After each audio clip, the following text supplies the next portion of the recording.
او خدای ته نصیحتونه کې په نصیحتونه نه کېږي کله به ورته کوتک ته هم ګوتې کې څپېړه هم موله کله کله ښځې له ورکې او خو څپېړې سره به ګزاره کې د ډول په ځای به ښځه نه وی ګورې په شریعت کې هغه کې شته شامي کې شته او کتابونو کې هم شته د ډول په ځای ښځه وال په شریعت کې منع دي هسې نه ماته وایي چې ملا صاحب خو تقریر کړو چې ښځې وهې ورېوال دي خو په درېمه درجه کې عظوهن لاول نصیحت دی او کنی وهجروهن فی المضاجع ملاستتی جدا کا او هغې نه پس وضربوهن وهیبا خو علما لیکي په مخ به ښځه نه وهې اذا ضربتم نو فاجتنبوا الوجه سپې او خرم په مخ ول منه دي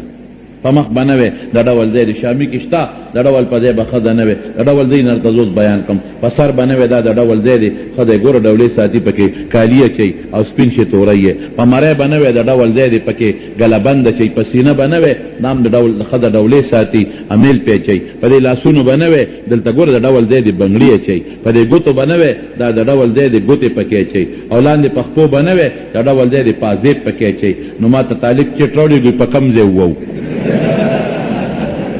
په دا دومره مری مو وهه او په سټ مو وهه او په مری پښپو مو وهه په کم ځای ووو ما لکه په شا وله ډب ورکوه هم ضربا غیر مبرحن سخت والنه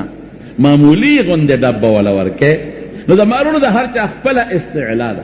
او بله خبره به ته وکړم تأمرون و تنهون امر او نهي حقیقي معنی هم لري مجازي معنی هم لري که نه امر په دعا کې نه مستعملېږي دی خو کې استعلا نشته دعا کې اللهم اغفر لي اوس هغې ته مونږ امر نه وایو دعا ورته اوس وایو صیغه د امر ده دعا کې مستعمل شو مجازا یا التماس دوست یې دوست یو بره وړه او بره وړه دې ته مونږ اوس امر نه وایو صیغه د چا استعمال شوه د امر استعمال شوه التماس ورته وایو بره نه وي امر ورته وایو نو تأمرون بالمعروف مجازي معنا صیغه د امر استعمالیږي نو وعظ او نصیحت باندې مطلق د امر او د نهي کېږي که نه نو د علت شو او د امر بالمعروف سلسله د رسول الله صلی الله علیه وسلم نرا روانه ده صحابه کړي ده تابعین کړي ده اتباع التابعین بهترین امت په ټولو امتونو کې څوک ته جواب راکا زمونږ امت ولې دلیل درته ویم حضور پاک یو فرمایي د قرآن شریف د یو بل آیت پرانا کې درته ویم یو بل آیت متعلق راځي کنتم بل ځای کې نبی علیہ السلام فرمایي وی الله پاک تاسو پیدا کړئ بہترین امت لتکونوا شهداء علی الناس ویکون الرسول علیکم شہیدا وکذالک جعلناکم امتا وسطا امام بخاری مانا کہی اے خیارا عمدہ مانا کہی امت بہترین لتکونوا شهداء علی الناس فخلق بگوئی کوئے نو قیامت پر رضبا اللہ پاک نوح علیہ السلام دا غی امت براولی دا حضور پاک یو مثال ورکی نو تپوس بتیو کی حل بلغکم تاسو تے دین رسول دے اغیبو الا دین ندی رسول درو قبال تم چلیگی سا وقت پورے بیا با نچلیگی او مختلف وقتو ندی نو دروغ بوئی چلا نو بیا بوتا نوح علیہ السلام تبوی دوی خو انکار کئی وی اللہ ما خو دین رسول دی نیم سوا کالا میں وتزرستل شوی دی وی گوا دی سوکتے اللہ اکبر اللہ اکبر گوا دی سوکتے نوح علیہ السلام تا اللہ وی محمد صلی اللہ علیہ وسلم و امته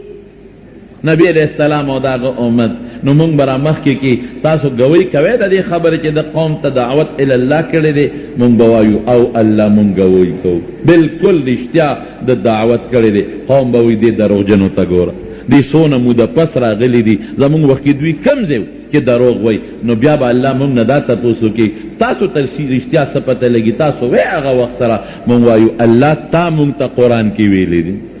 تا ویلی دی نو ته خو رښتیا وې دروغ خو نه وې تا ویلی دی چې نیم سوه کاله د قوم ته دعوت الی الله کړی دی لتکون ویکون الرسول علیکم شهیدا لیکن پیغمبر به زمونږ متعلق بیا گوی کوي کله چې د عرفات او د مینا دواړو میدانونو کې نبی علیہ السلام اعلان وکړ الا هل بلغتو ما دا دین رسول دی کنه ما ورسو کنا یو لک سلیل زر کم و بیش صحابه کرام موجود دی گیر چا پیرا ولار دی الا هل بلغت دین رسول دی کنا طولوی او دا اللہ رسولا بلغت تا دین رسول دی نو نبی علیہ السلام گوتا مبارکا اسمان توچہ تکلا اللہم اشہد اللهم اشهد اللهم اشهد یا اللہ تپدوی گواشا اسے نہ سب انکارو نکی اللہ با تپوس کئی دا امت نہ پیغمبر دین رسول دے کہ نہ دے اللہ چی دوی سب انکارو نکی دا قیامت پا میدان کے طور باندے گواشا اللہ حل بلغتو ما او فلیبلغ شاہد الغائبہ دا حاضر دے غائبانو تم دا دین ارسی دین رسولو تا منگم دا امر بالمعروف نہی نن منکر سر تعبیر کو نو زمونگ امت بہترین امت تے ولی پیغمبر بہترین دے رسول اللہ مبارک صلی اللہ کا شابہ بہترین دے سید الرسل او سید الانبیاء دے زمون امت بہترین دے ولی تو تمون اغین یو بلا مسئلہ معلومے گی کہ دی سر دا طول امتونو اتمام راغے دا پیغمبر علیہ السلام دا امت نپس بل امت با نرازی بل امت با نرازی ولی پیغمبر نپس بل پیغمبر با نرازی ختم نبوت تا اشارت شوا تو تمون کے ختم نبوت تا اشارت شوا ختم رسالت تا اشارت شوا کہ دا حضور پاک نپس بل پیغمبر بل رسول با نرازی او دادل تا کہ خود من یو تیر شوی دے کنا مرزا غلام احمد قادیانی اگا بوی ویدہ دا خدای پیغمبر اگا ما تا لیوانی اخکاری دا روغ ندے ما چې څومره د کتابونه کتلی دي دا منټل دی پالیفلامو منټل دا بالکل پاگل و لیونی و روغ نو ځکه کله داسې صفات ځان له ثابتوي چې د خدای صفات دي کله ځان له د نبی علیہ السلام صفات ثابتوي کله ځان ته عیسی وایي کله ځان ته ذلی پیغمبر وایي کله وایي هلکه فرشته دله راځي چا دې تپوس یو ځل وکړو حقیقت الوحی کې شته د کتاب دی وی فرشته راندله راځي وی د نبی علیہ السلام د فرشتې نوم خو جبریلو ستا د فرشتې څه نوم دی وی ټیچک ټیچک هلکو ټیچک ټیچک څه چې دی ما دا دسه بېادبي دی معافي بیا دی بېادبي معافي او دریم ځل دی بیا بېادبي معافي ما دا ده چې تاسو بل څه اواز اورېدلی دی بس نورې خبرې پکې نه کوو ټیچک ټیچک څه بل څه اواز دی او دی پې خطا شوی دی دی پہ خطا شوی دی چې ګنې دا فرشته راغلی دی څه خطرناک غوندې اواز دی من تحت اورېدلی دی بهر کیف نو دا اوس لیونی نه دی پاگل نه دی دا پیغمبران نبی علیہ السلام دا دی هم پیشنگوئی ورکړی دا وی زما نه پس به 13 پیغمبران دعوی والا مدعیان د نبوت برازي 13 غټ غټ په کابل کې یو تیر شوی دی هغه به وی لا اله الا الله احمد نور کابلی رسول الله تاریخ کې شته احمد نور نومه هغه دان له دعوه کړی و یو خو نه دی غم کنه او دا خدای والی چې پیدا شو نو افغانستان کې خط لېګا هغه تاسو ته ویل کېږي امیر سنو می ولکا مفتی صاحب دا امیر صاحب دا د سردار داوود نمخ کې تیر شوی دی دا ظاهر شاه نمخ کې تیر شوی دی امیر امان عبدالرحمن امیر امان الله او امیر امان الله ته خط لېګا د مرزا غلام احمد قادیانی وی په ما ایمان راوړه لکه نبی علیہ السلام به خطونه لېږل کنه نو دی خبیث هغه ته خط لېګا وی په ما ایمان راوړه نو هغه وته د خط د پاسه ولیکل اینجا بیا دل تراشه اینجا بیا دل تراشه نو د چې هغه کوم مرګریو هغه ځان ته راجمع کړل وی د الکه ویلال بشم وی داسې معلومیږي لکه سړی په ما مسلمانېږي په مسلمان چې ټول کابل به مسلمانان وي هغې ورته وی بیخ دی وځه که ورلې ګورې اینجا دنه جوړی اینجا بیا دل تراشه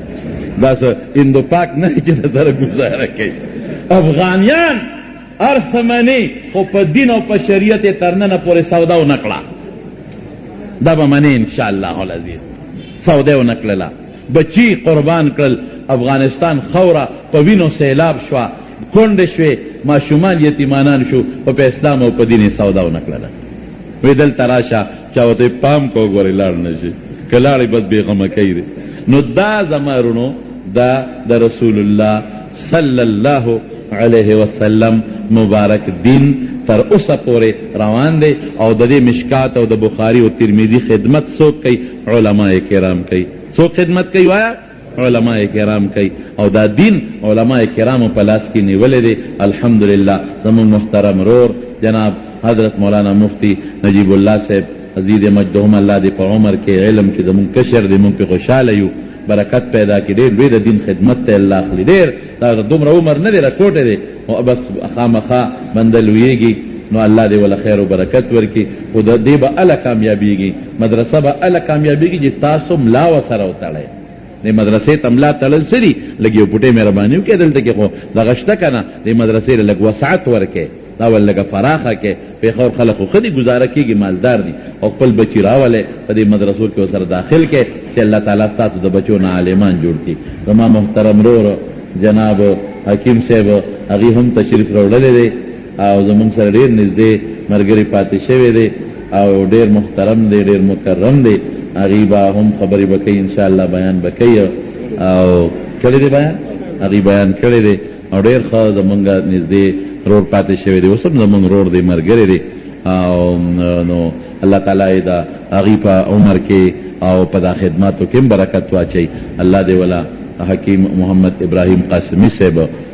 الله دې روغ صحت نصیب کې الله دې ولا برکتونه ورکي او نور چې څومره علما کرام دلته ناست دي الله دې ټولو له خیر او برکت ورکي عافیتونه نصیب کړي او د دې والد محترم حافظ صاحب د هغه د الله په قبر انوار نازل کړي او الله دې مدرسې له کامیابي او ترقي ورکي واخر دعوانا ان الحمد لله رب العالمين ټول په جمع یو ځل والصلاة والسلام على سید الانبیاء والمرسلین وعلى آله واصحابه اجمعین الله دا اجتماع په خپل دربار کې قبول کړي دا کوم برخوردارانو چې پټکي وتړل وړه دوره وکړه الله دا دوره حدیث توفیق نصیب کړي علم کامل نافع نصیب کړي او دا کوم حدیث چې مونږ ووایي دغه حدیث الله دی او مونږ ټول مصداق ثابت کړي د دې چې څومره د مدرسې استادان دي مدرسه کې درسونه کې الله د ټولو په علومو کې برکت پیدا کړي د دین د نشر اشاعت توفیق نصیب کړي مفتی صاحب ته دعا وکړي چې الله د په عمر کې علم کې برکات پیدا کړي الله ته امت ته ډېر لوی خیر ورسوي د دې والد محترم صاحب ته دعا وکړي حافظ صاحب مرحوم ته چې الله په قبر انوار نازل کړي هغه په خپل وخت کې د قرآن ډېر لوی خدمت کړی ډېر لوی خدمت یې کړی دی چې رښتیا خبره حقه خبره ده الله یې د هغه خدمت اجرونه او صلې او برکات د هغه نصیب کړي برکات ته الله د هغې په دې برخوردارانو ور واچوي خدای دا مدرسه کامیابه کړي ترقي وله ورکړي الله چې څومره علما په دې مجلس کې ناست دي الله د ټولو د علومو د نشر اشاعت توفیق نصیب کړي الله موږ د فتنو نه وساتي فتنو ما ظهر به متنم په حفاظت کې وساتي الله د رسول الله مبارک په نقش قدم روان کې الله د هغې جنډې لاندې د قیامت پر ودرې الله که څوک مریضان وي په دې مجلس کې په کورونو هسپتالونو کې ته وله شفا ورکړي خدای که څوک تندرست وي فراخي د رزق نصیب کې الله موږ د بغضیانو د بغضونو نه وساتي د حاسدینو د حسد نه وساتي د مخلوق د شر نه وساتي چې اولاد نشته بې اولاد وله الله اولاد ورکړي که د چا شته خو نارینه نشته نارینه اولاد وله ورکړي د کومو خویندو د کومو لونو او د کومو هلکانو چې رشتې نشته خدای صالحه رشتې والا ورکړي الله زمونږ په دې وطن کې د قرآن او د سنت نظام راولي الله د قرآن او د سنت نظام راولي د قرآن او د سنت نظام راولي امت مسلمه کې الله اتفاق او اتحاد پیدا کړي امت مسلمه کې اتفاق او اتحاد پیدا کړي او الله تعالی د ظالمانو د ظلمونو مساتي الله د نبی علیہ السلام د امت حفاظت نصیب کړي جماعتونو مدرسو علماء حفاظت نصیب کې خیر او برکت هم نصیب کې څومره دوستان چې راغلي دي مجلس کې شریک شو الله یو یو قدم باندې اجرونه او برکتونه نصیب کې ربنا لا تزغ قلوبنا بعد إذ هديتنا وهب لنا من لدنك رحمة إنك أنت الوهاب وصلى الله تعالى على خير خلقه محمد وآله وسلم